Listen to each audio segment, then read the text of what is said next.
Hello everyone. Someone once said, the cat and the dog are not separate species. There is no classification of the cat as a domesticated tiger. If you want to classify something as a domesticated animal, then it would be the dog.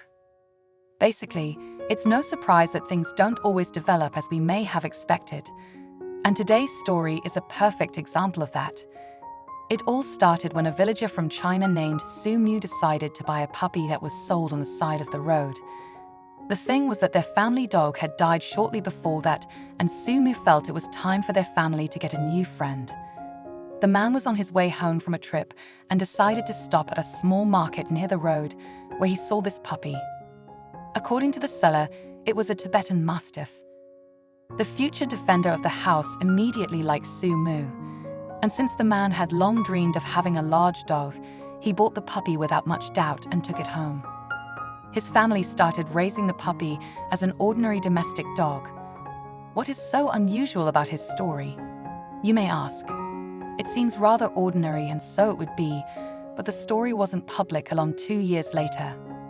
Su Mu wasn't the least bit fazed by the fact that his pet didn't bark, or that it didn't wag its tail like an ordinary puppy, nor did he care that its habits were very different from ordinary dogs.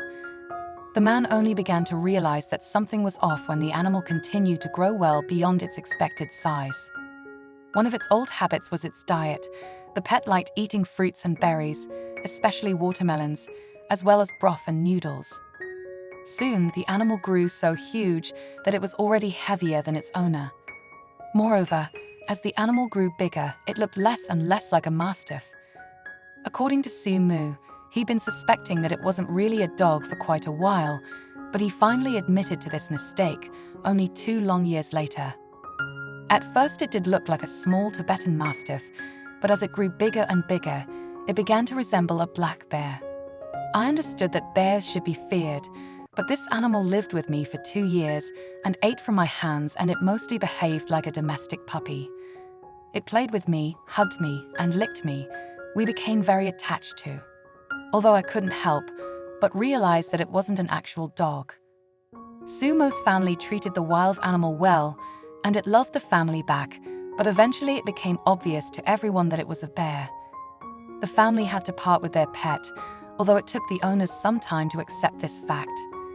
Nevertheless, they understood that the bear's place was in the wild. When we realized that it was a black bear, we were afraid to set it free because it wasn't ready for it yet. Thus, Su Mu turned to the local zoo and offered to give the bear to them. At least they would know how to care for this wild animal. But it wasn't that easy. The zoo staff asked for the bear's birth certificate, which Su Mu obviously didn't have after that reading the information provided by the Environmental Service.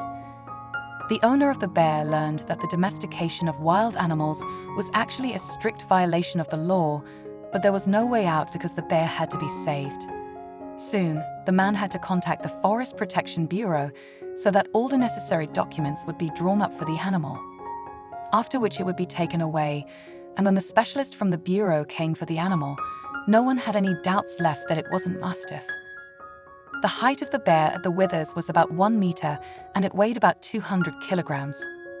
But at first glance, it was a cute 200-kilogram animal who was sitting in a cage and couldn't understand why everyone was running around it so much. It just asked people for tasty treats and enjoyed every new day. The fact that the bear was in good health played in favor of Su Mu. The specialist didn't find any scars from wounds or any signs of diseases. Otherwise, Su Mu would have to answer for that as well. Eventually, it was decided to send the bear to a wildlife protection center where it would be observed for some time before being released into the wild.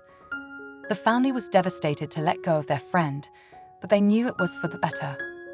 After all, a bear isn't actually a pet. It's dangerous for people to live with it, and the bear would be better off in the wild. The future fate of the predator is unknown, but let's hope that it's doing well. Friends, what would you do if you were this man? And how do you think it's even possible to mistake a bear for a dog? Be sure to share your thoughts and the comments, and that's all for today. Like the video if you enjoyed watching it. See you soon.